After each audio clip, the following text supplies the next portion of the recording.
Good afternoon, my name is Colin Lambert and I'm in this amazing leisure centre in Bridlington, East Yorkshire, and today I'm working with one of my clients as a personal trainer.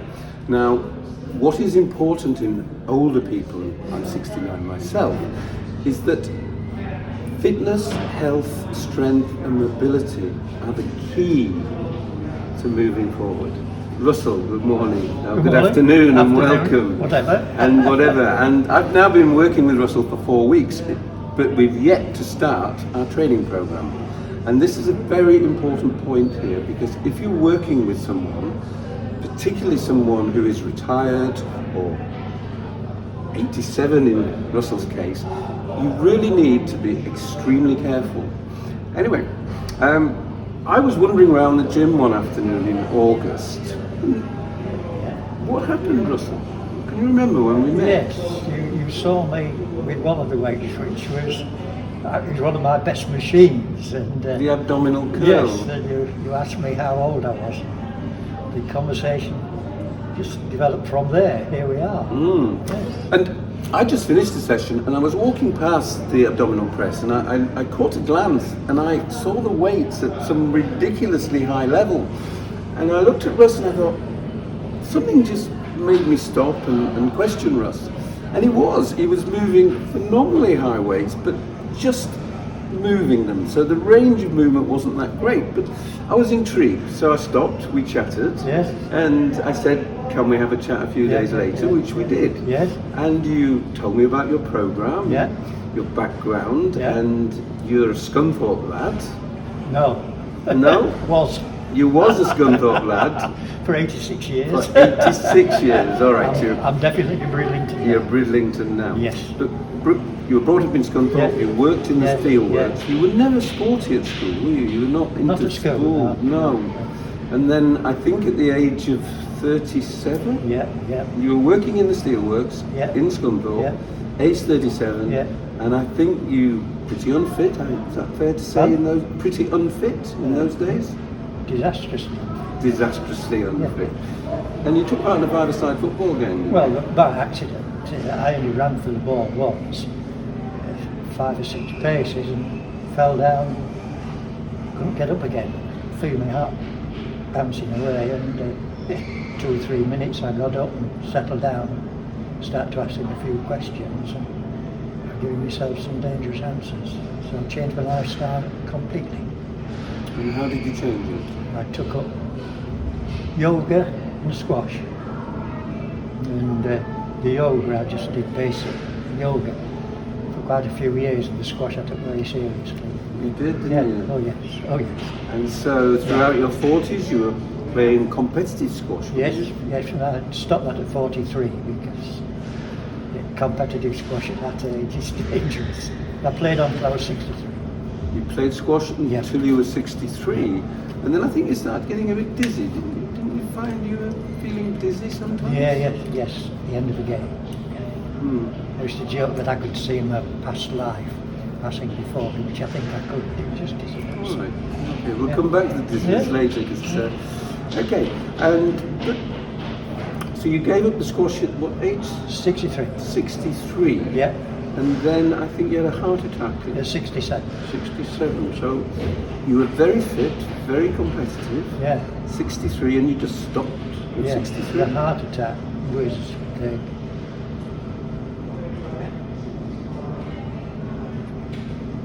when you eat too much fat. What do you call it? Cholesterol. Blocked up the lower left ventricle. But you've gone from being a fairly fit and active person to almost sedentary. Yeah, you could say, yeah. And then you pop off to Caribbean somewhere? Oh yes, regularly. Regularly, that was your holiday. And eat too much? Yeah. And then one afternoon you felt poorly and bang? No, I was in Cuba. Right. Heart attack in Cuba. I had 10 days of stuffing myself and having no exercise at all because cholesterol went through the roof. So another life-changing moment. Yeah, And then when you got back, you went to see your GP? Yes. And what then? I went straight into hospital for 10 days. Right. And stopped to just change my diet quite significantly. And started exercising, been fine ever since. In fact, getting better. Yes, I see when we did our first meeting, you put buffet Indian and then some exercise to work it off. And, oh yes, I always do that. Yes. When working towards your goals, what were your main barriers? You've written overeating and under-exercising. Yeah. And then the big word, temptation. Yeah. Well, I went to a Chinese restaurant last night, but I'm working it off today. You're working it. I'll be back on form tomorrow. So, throughout that period of shifting, Yeah. Obviously the heart attack, something was saying, I need to change my lifestyle. Oh yeah, definitely. Yeah. And It was just something everybody was telling me. okay, so as well. Give me a sort of rough snapshot of your 70s then. Because you had your heart attack. Oh yeah, once I got rid of the cholesterol, and I was okay again. Oh yeah. Went through my 70s travelling frequently. And exercising much? Yeah, quite a bit. And what exercise would you do? Swimming, long walks, chasing pretty girls. I shouldn't say that, but I did. No, it comes back later, doesn't it? Yes. Does that later? Yeah, no, and you got a dog, I believe, didn't you? Oh yes, for 16 years I was dog walking, between 2 and 5 miles a day, depending on what the weather was like and how the dog felt. So you were getting your exercise? Yeah, oh yeah. And did your weight change after your heart attack? I mean, was your weight considerably higher? No, it was around about 12 stone in those days. I always went up when I went on holiday, worked it off. If I was away for a fortnight, I could get rid of it in a fortnight. I always worked on that principle. But you shifted your diet, you were saying, away from the heavy cholesterol foods and everything it was else. the fried breakfast, that sort of thing. Fried breakfast? Got down on those, yeah. Before that, I was stuffing myself with. Yeah, because you've written here, I love squash, but enjoy the machine, stretching, rowing machine. Right. And then when I asked you what you dislike, you said that you don't like the treadmill, you don't like the cycling machine, you don't like the cross trainer, and you've never enjoyed running. So I'm thinking, oh, well, that's my program out the window then, because they're the things I love. Yeah. Well, I can run as long as there's something to run after you. So, yes. So anyway, we got chatting, and something then changed. Because during the summer, as part of my own training, I was running a series of classes in the studio just opposite. And I learned a lesson here, because I said to Russell, why not come to one of my classes? And Russell said, yeah, why not? Following Saturday morning, I've got a good class, 14 people, Russell pops in, and they all have to sign what's called an informed, not the informed consent, a medical form, and there's Russell's medical form. So I'm in the studio trying to run a class, got all my students ticking their medical forms, and as I glance down, I see that Russell has put 2 ticks in these boxes. So quite honestly, and that was a bit of a lesson for me, because in theory I was slightly panicking, because I've got this class, we've all put the ticks in the right place, and I've now got Russell, who has got these 2 ticks. So I'm running the class with half an eye on Russell, and is he okay? So that's an important lesson for me. Following that, we chatted again, didn't we? And I followed you around your gym session. I looked at what you were doing, and then I said to you, well, okay, shall we work together with me as your personal trainer? And you were quite keen on that, I think, and it's fingers crossed, it's going all right. But, have a look at gift horse in the mouth. and then I said to you, what are the main outcomes you would like to achieve from having personal training? And I'll read you your answer. You wanted insights on how to improve, but an understanding of why we're doing things. Yes.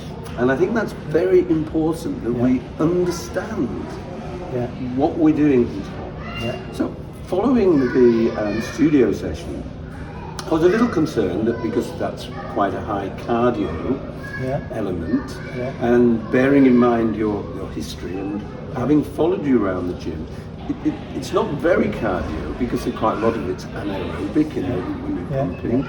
The nearest to cardio is you do half a kilometre on the rowing machine. And so at that point I thought, well, I suggested to Russ he try a different class to mine, and I suggested Russ went to body balance. Tell me about body balance, right? Well, the first week I went, I couldn't do some of the exercises, and there were 3 of us starting.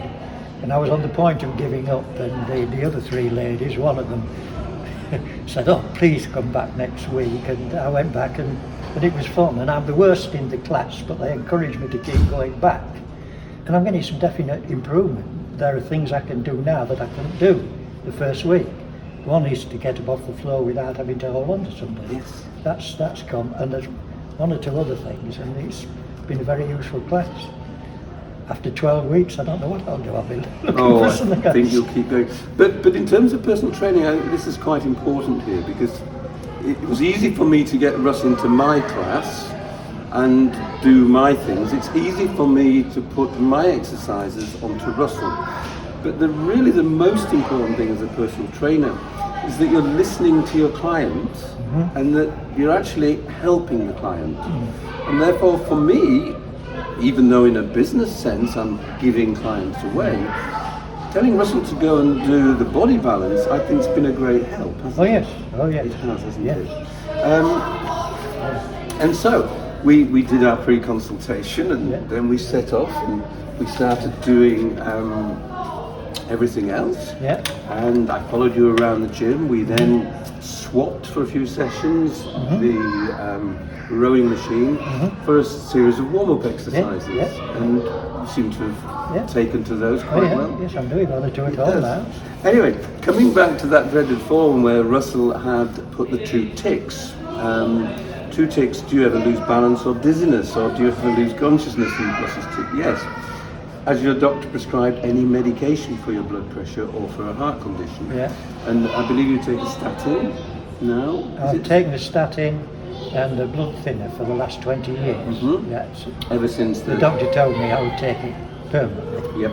And about 3 months ago, I started to have the balance problem deteriorate a little bit. And I had a very good GP at that time who looked after me, and he recommended a very mild steroid, cortisone. And I take that daily now. And the first thing I noticed was that I got more energy the first day after I took it. I've talked to 1 or 2 more people who've gone on to it. They have the same thing. Yes. And if you miss it for a day, you miss it. Yeah, I think Ben Johnson took it to a whole new level, didn't he, when he won the Olympics on steroids? But it's a microdose, isn't it?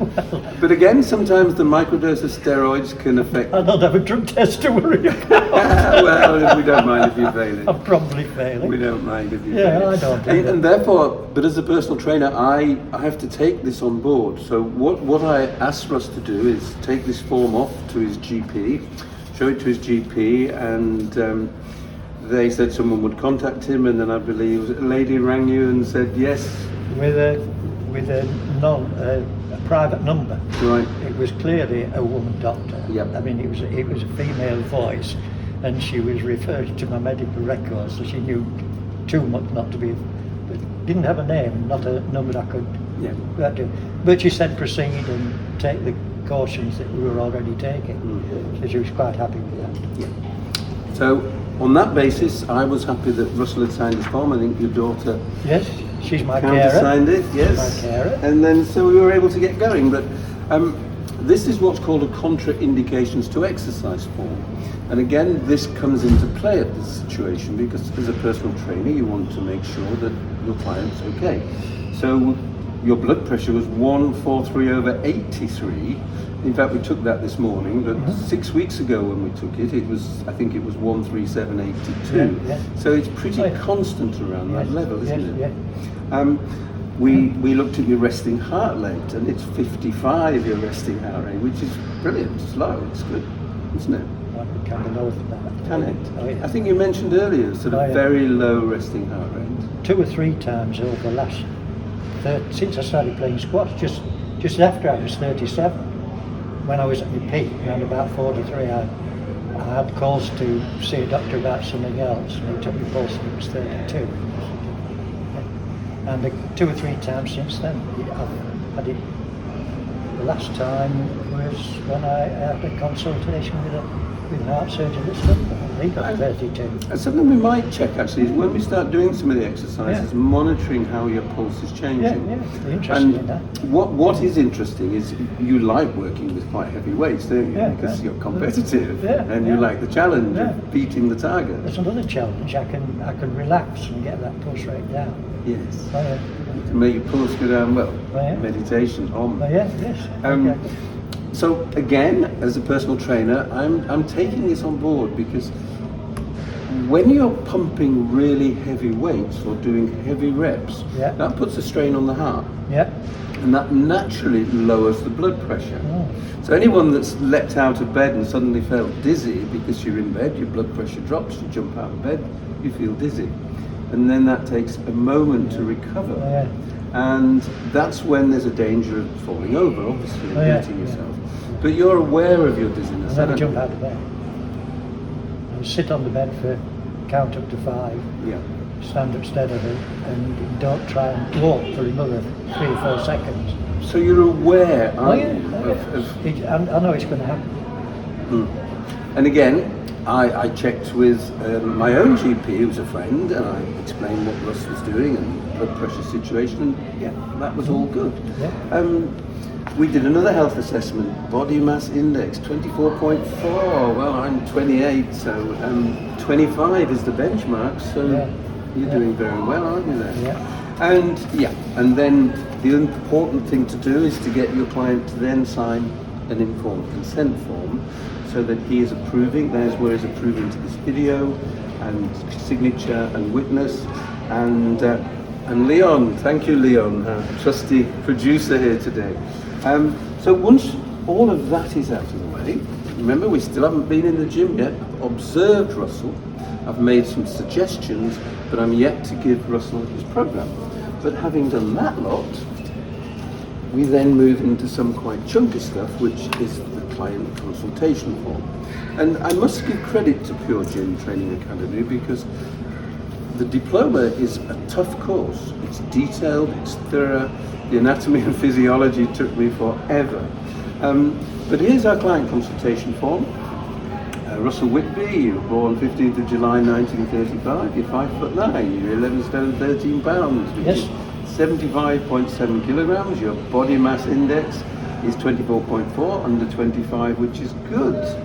We've done some relevant health measurements. Your base metabolic rate, in other words, the number of calories you would burn if you did nothing, we worked out at 1,632. Yeah. And this is before we add any exercise. Degree of obesity, 11.2%. You're fit, you're a fit man. Your visceral fat, now that's an interesting one, 17%, which again is pretty healthy, isn't it? Yeah. I'm up in the 28s. And your metabolic age is 72. It could be lower, couldn't it? About 67. 67, because what we've been doing, Russ, you kindly mentioned to me that the local library here in Bridlington has something called a body tracks machine, which is a health assessment machine. You go to the library, take your shoes and socks off, it's free for anyone interested. Yeah, yeah. You stand on the machine and it sends an electrical impulse throughout the body. You can see it. And you can see it brings up all these different results. So yeah, you're a fit man, you're strong, Yeah. your metabolic age is good. You then have to, we then did a whole range of testing. We did overhead shoulder test, shoulder rotation, spine, hip flexion, ankle mobility, standing against the wall, and you're not bad. No. You're good, aren't you? You've got a little bit of rounded shoulders, but Yeah. then that's kyphosis, right, with the technical term, but Ross, you know, for your age, I think Happy. you're happy, aren't you? You're incredibly fit. Yeah, and Will improve. Will improve. you will improve. Your lifestyle, you're retired, your hobbies are keeping fit, socialising, and you move to Brit age 86 and you're getting to know people. Oh yes. And that's so important, Yeah. isn't it? You're getting out, Making lots of friends. you're making lots of friends.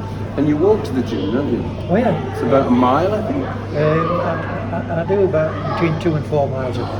You do. Yeah. So again, you're an I'm walking. active person. Yeah. Yeah.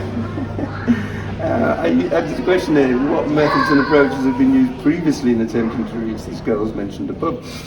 You said marry the right woman, and then you said jokingly, but actually, we often think that, don't we, that if you can find someone else to I've done make it. you happy. I've done it twice. Yes. Recommend it. Well, I've done it twice as well. Yeah. So yeah, we've gone through that history. But yes, we often look for someone else to make us happy. Yeah. my philosophy is I'm the only one that can make myself happy. Yes, I'm the only one that can fill myself with joy. However, barriers, age 63 you stop playing squash, you start getting dizzy, and then the heart attack, we've covered that. Key motivators, you wrote determination to change. You're motivated to change, aren't you? And for many people, that is the key. It's the motivation, isn't it? Yeah, you can always improve. You can always improve. But I often say the difference between 0 and 1 is greater than 1 and a million. What I mean by that is, the minute you put your training kit on and get out of the door, you'll do it. Yeah, so I can agree with that. Sitting in front of the fire with a beer watching Sky Sports is 0. Putting your kit on and getting out of the door is 1. And that is harder than what happens next. It's like the army, the first step is the hardest, isn't it? And you're motivated, which is fantastic. And that is the key, really, that you are, I still put the telly on and watch for. Okay. What's important in your goals? Stay alive and be happy. It is. And so then we're looking now at your SMART goals, as what we call. SMART is specific, measurable, achievable, realistic and time bound. And it's a great way when you want to try and achieve something to write it as a SMART goal, because stay alive and healthy is your goal, isn't it? Is it measurable? Yes, we can measure it daily, we can measure it with the equipment, we can measure it in many different ways, can't we? Is it achievable? It's achievable because you're motivated. The minute you lose that motivation, it's going to be harder to achieve. Realistic. Playing squash, if you believe you can win, you often do. If you think you're going to lose, you always do. I remember a lovely moment, actually, diversifying, when we were doing the legs press, and you were going for your 1 rep max. It was like a 100-meter runner on the starting line, in that you sit there, you take your breaths, you go inside yourself, and at that point, it's a mental process, isn't it? Because the whole body is tuning in to that. Not going to have any defeat. No. It's going to go. The main thing is that you don't always, but I'm always determined. I mean, we're on a 12-week program here. And the short-term goal, I think, we've almost finished our short-term goal, in that we've spoken, we've put a structure together, we understand each other. We seem to be getting on all right. And therefore, put a structure in place, and we've measured the structure, we've built the structure, we've worked out the exercises. And yes, we're achieving it, so it is achievable, it's realistic, we've broken it down into the components, all little bits, from diet to stretching to what's needed. And it's time bound, because we've got 12 weeks, medium term. Next, we're now going to design a workable program, we're going to put that program into practice, and then review it every 4 weeks. There we go. Climb physical SMART goals, long-term goals. Stay alive, be healthy and happy. Yes. And we can measure that. And we can review them every month. Achievable. And we are. We're going to every 4 weeks. We'll sit down. And we may have another little chat like this and see how the program. Now we're into nutritional goals, because yes. What we actually did is this. I think this is it, Russell. That we. I've been a good boy. I've started. We've made good progress. So what we did, I gave Russell a food diary, the PureGym food diary. So 7 days, Russell would log everything that he'd eaten and drunk. I then copied that into my FitnessPal, which I have with my FitnessPal account. So for the whole period of a week, we logged everything that Russell had eaten. And there's his daily scores over the week, and he was 5% over with his carbohydrates, 10% over with his fat, and quite a bit under with his protein, under with fibre. And when we had that initial chat, we talked about the protein, trying to get a bit more fish into it, and you like fish, so I think you've worked on getting a bit more fish in your diet. And got the And we also talked about a protein supplement, because again, if Russ is coming in the gym and he's going to put an hour session in where he's working with quite heavy weights, it's going to be, the muscles need the protein. It's key for muscular strength is the protein. And therefore many athletes, weightlifters, certainly after a heavy session, will have a protein drink. And again, that works and it lifts that protein. So the next time we do the food diary, we should be getting there. But we went through all the different vitamin C, touch and go, but calcium. But I think when we did this, we probably didn't log all the milk, because I think you have quite a lot of milk on your breakfast cereal, don't you? Well, yes, cheese, quite a few things. Okay. So we're going to look at that. I can always eat more cheese if I'm not. Well, I think maybe less cheese. Oh, well, less cheese. Less cheese, because even though it's wonderfully high in protein, it's also high in some of the other things that we don't really want to. Yeah. So what we've done now then is we've put our food diary together, put all the bits together, and now the next step is to get in that gym, put a program together, and build it up and work from it. And how do you feel so far? Oh, good. Feel good.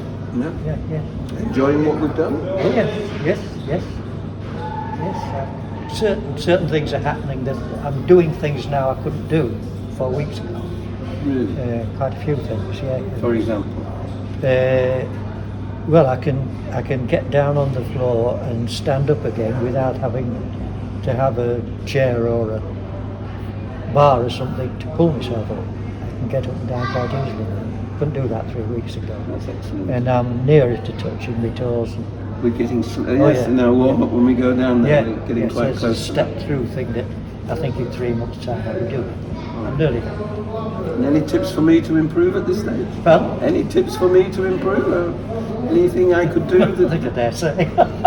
Please say. No, honestly. You had a big fried breakfast this morning. You could have had fibre. I do allow myself a fried breakfast once a week. I'm aware. You'll say I had a bacon bun in a minute. Well, Russell, thank you so much. Thank you. And welcome, and I'm looking forward to our next session. And thanks to Leon, our producer. And thank you very much to Leon. Great. Thank you very much. Cheers.